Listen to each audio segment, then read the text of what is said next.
Hello students, welcome back.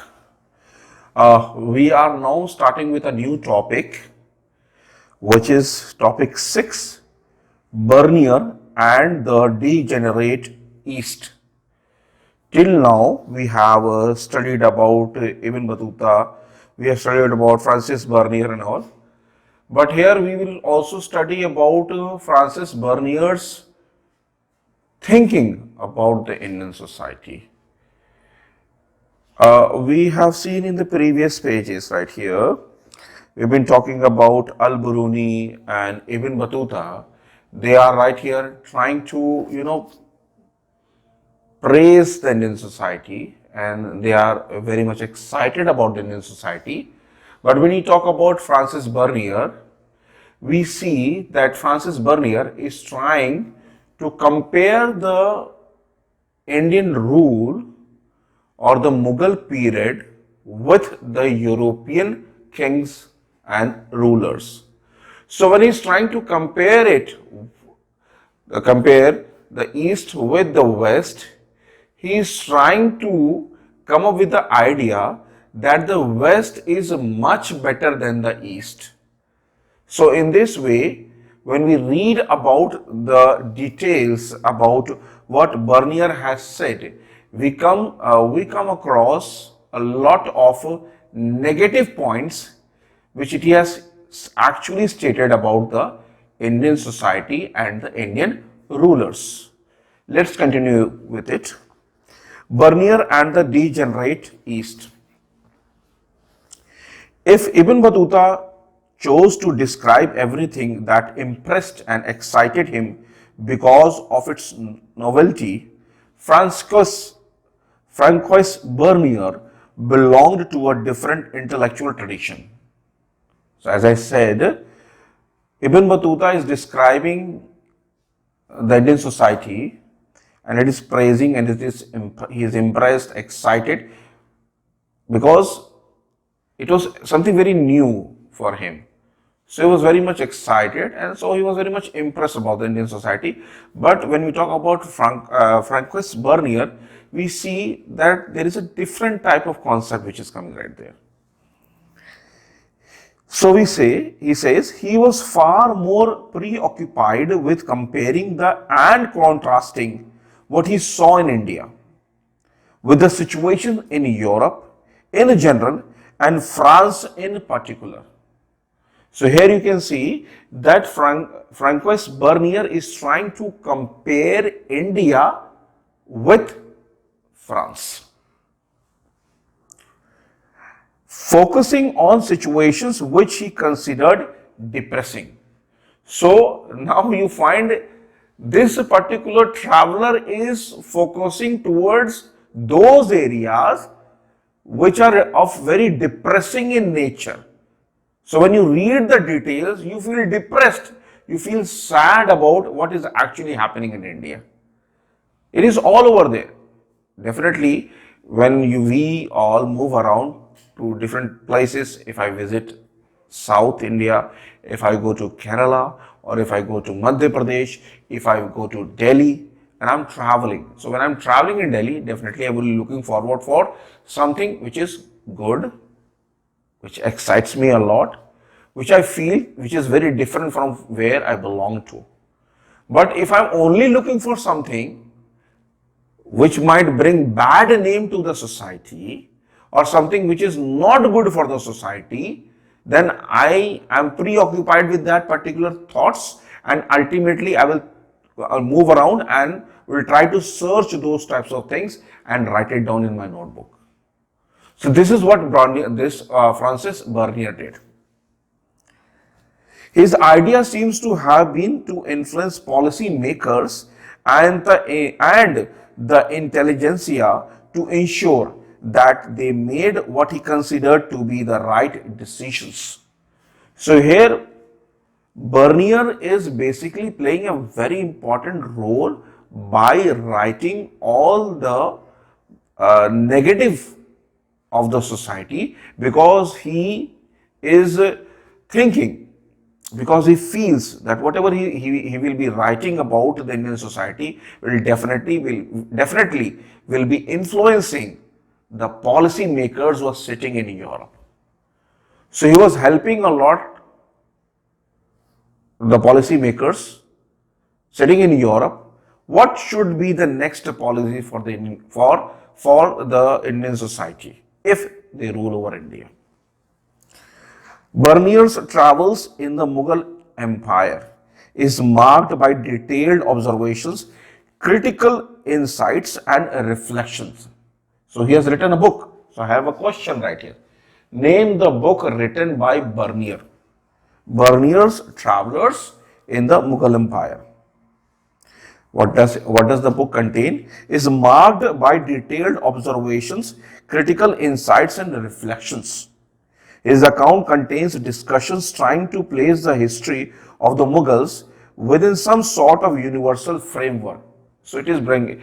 He never saw the Mughal Empire or the traditions or the cultures which were existing in the Mughal Empire something very different. He thought everything is in common, all in one particular universal background.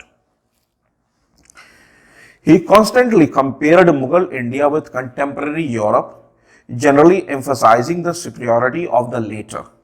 So, as I said, he's comparing the Mughal Empire with that of the Europe, and he's trying to prove that the European society, the European rule, their kings, their rulers are much superior than the Mughal ones.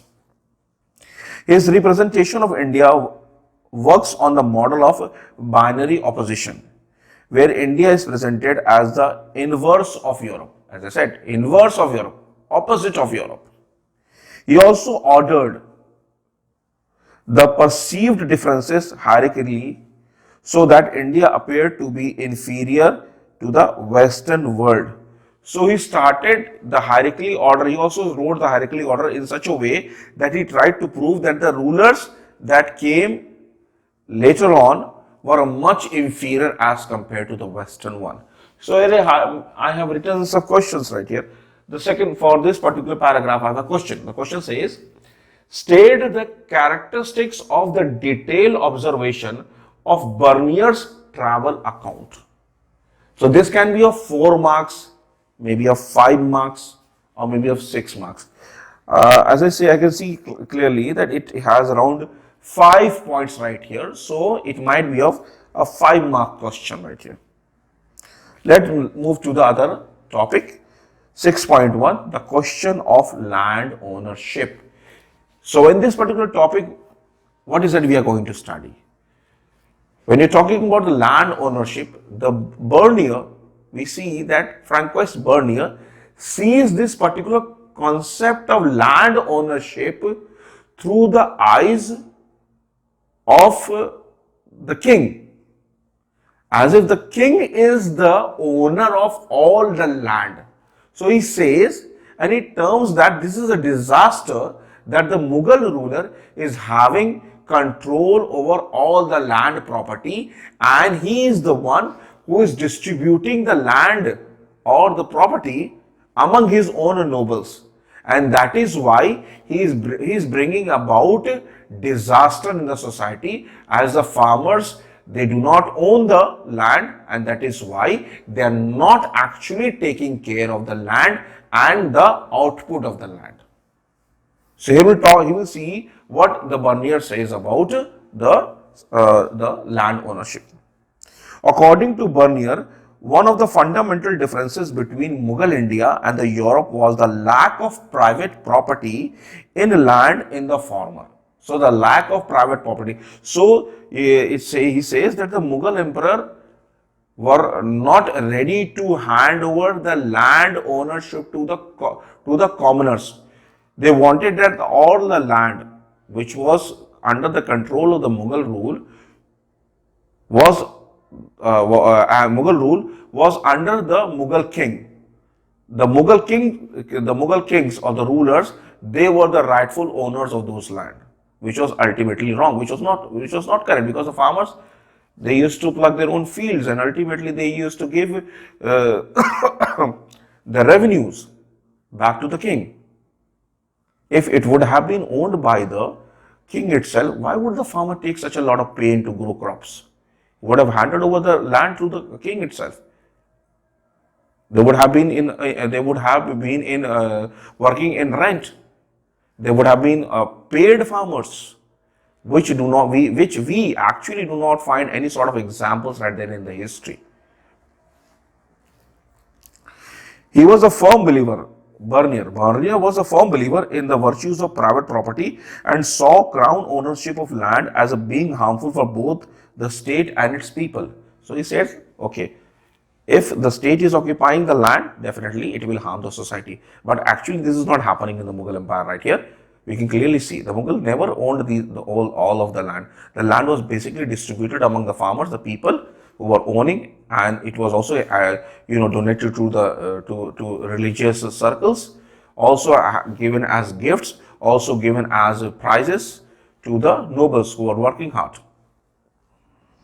He thought that in the Mughal Empire, the emperor owned all the land and distributed it all among the nobles, and that this had disastrous consequences for the economy and society.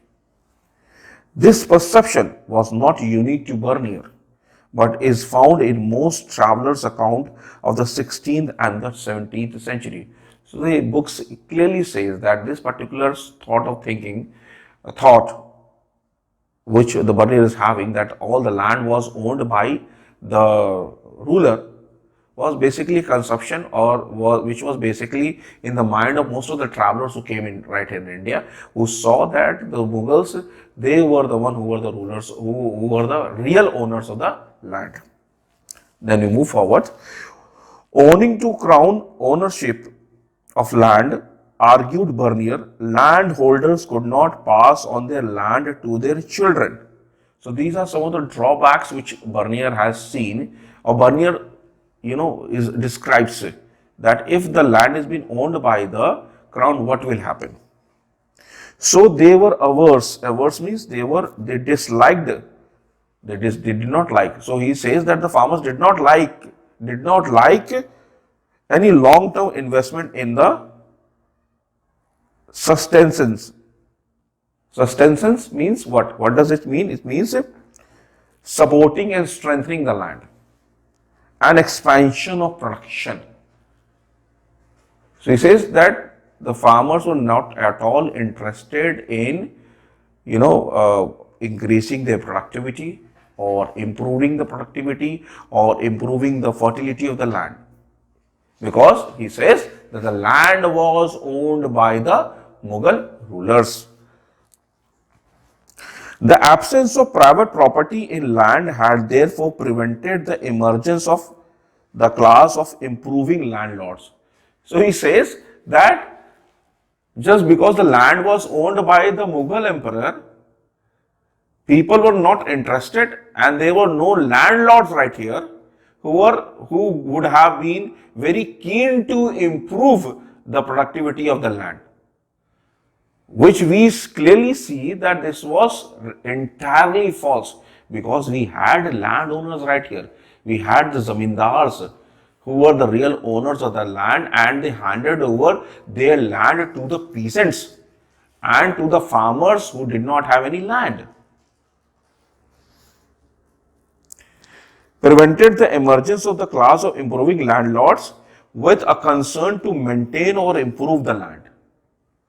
It had led to the uniform ruination of agriculture, excessive oppression of the peasantry, and a continuous decline in the living standards of all sections of society except the ruling aristocracy. So here you can clearly see that the Bernier is trying to criticize a lot that what actually happened when the land was owned by the ruler. Overall destruction that led to the ruination of the agriculture and the downfall of the living standard of all the sections of the society. So for that I have two questions right here. Who, according to Bernier, was the owner of all the land in the Mughal period? Definitely the Mughal ruler or the state. Second, what according to Bernier were the drawbacks of crown ownership of land? That I have already told you, downfall of the Indian society. Then we have what Bernier thinks about the society. How did Bernier saw the Indian society? So what he saw? That question, for this particular question, we will be moving forward with the next topic. How did Bernier saw the Indian society? Let's see. As an extension of this, Bernier described Indian society as consisting of undifferentiated masses of impoverished people. So Bernier says that the people were very poor, extremely poor, subjugated by small minority of very rich and powerful ruling class. Between the poorest of the poor and the richest of the rich, there was no social group or class worth the name. So according to him, if we go by Bernier, we can say that there were only two type of category of people who were living right there. They were the rich and the extreme poor, which we both or everybody knows. Every student of history knows that that this was not the case in the Indian society. They were traders, they were farmers, they were rich farmers, they were poor farmers, they were peasantries, they were rich peasantries, then they were landless people. All category of people were living in the Indian society. Bernier confidently asserted, जोर दे के कहता है, what does Bernier says? There is no middle state in India. So you need to underline these lines. There is no middle state in India. Who said these words? Who said these words? This question can come right here. So I have answered this particular question. How did Bernier saw the Indian society? Moving back to source 10. If you read source 10, we'll come across another traveler, a Dutch traveler who is traveling right here. Widespread poverty. Pelsaert, a Dutch traveler, visited the subcontinent during the early decades of the 17th century. Like Bernier, he was shocked to see the widespread poverty. गरीबी देख के दंग रह गया. Saw the poverty. So I have made a question right here. Name the Dutch traveler who visited India in the 17th century. Who was that? He was Pelsaert, a Dutch traveler. And why was he full of shock? He was full of shock because he saw excessive poverty right there. Poverty is so great and miserable that the life of the people can be depicted or accurately described only as the home of stark want and the dwelling place of bitter woe. दर से भरे हुए लोग. Holding the state responsible, he says, now here you find that the Dutch traveler is also making the state responsible for the woe of the people right there who are living in the state. So much is wrung from the peasants that even dry bread is scarcely left to fill their stomach. You need to underline these lines because this is something which has been written, a statement which has been made by a Dutch traveler. So you need to underline it. You might find a question right there in the board examinations which might ask you that who said these words. Okay, now we move to the other page. Turning of the page, we have this then is how Bernier saw the Mughal Empire. So here you can see that the Bernier is giving us an example of the Mughal Empire. How the Bernier is seeing the Mughal Empire. Okay. Its king was the king of beggars and barbarians. Its cities and towns were ruined and contaminated with ill air, and its fields overspread with bushes and full of pestilential marshes. And all this was because one reason: crown ownership of land. So here we can see that the way he has described India, the way he has described the Mughal king, the society, it's very fearful. Once, if an unknown person who is reading, who's never visited India or had never read the ancient history or the past history of India, he will see all these things as a very, a fearful thing, where he'll feel that how people of India would have survived during this particular period of time when the Mughal rulers were ruling over India. So this would have been a very big question.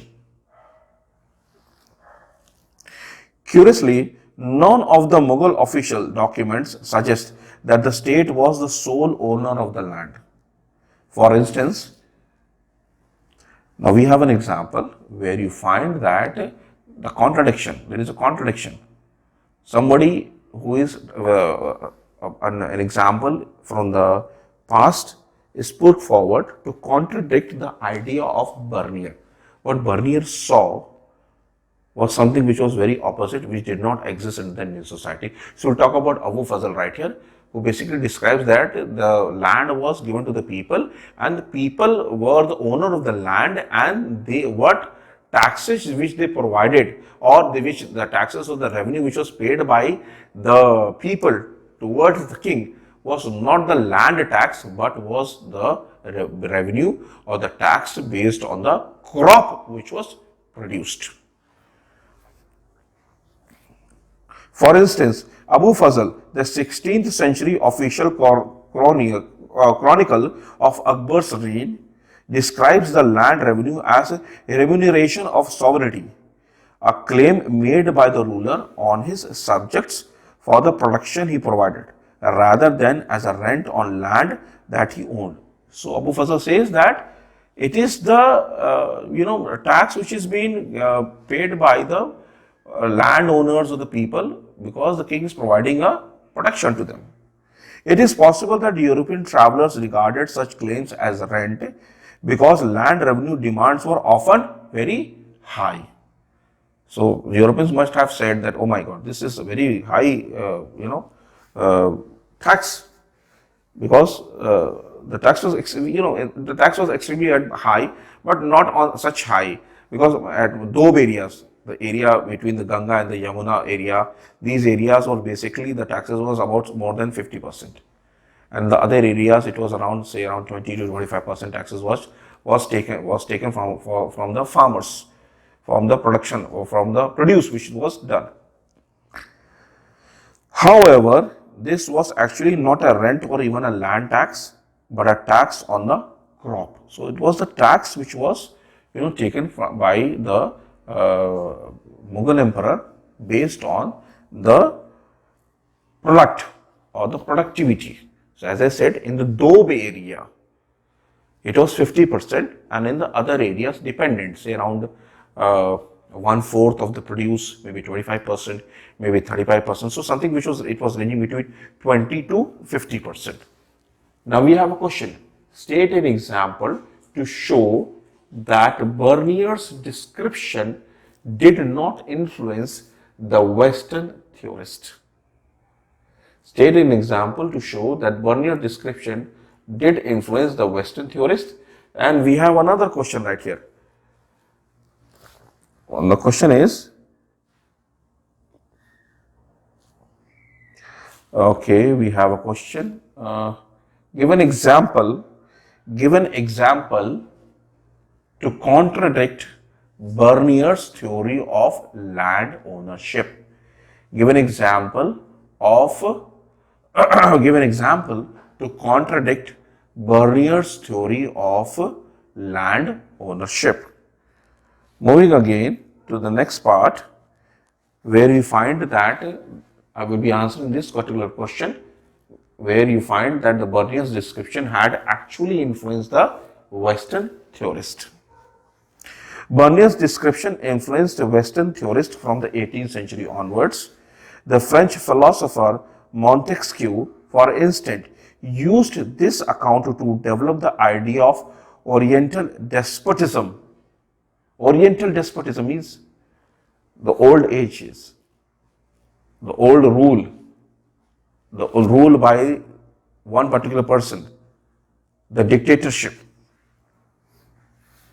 according to which rulers to Asia enjoyed absolute authority over their subjects, who were kept in conditions of subjugation and poverty, arguing that all land belonged to the king and that private property was non-existent. So, according to him, according to Karl Marx, what he actually has written is French philosopher Montesquieu has written that the property belonged to the king and everybody was under the ruler, and the condition of subjugation and poverty was experienced by their subjects. According to this view, everybody except the emperor and his nobles barely managed to survive. So, अगर हम इसे देखें, अगर Montesquieu के बारे में पढ़े तो क्या पता चलता है? पता चलता है definitely that the people were not able to survive if we take into account and the description of Bernier about the society, followed by the description of French philosopher Montesquieu. Okay, thank you.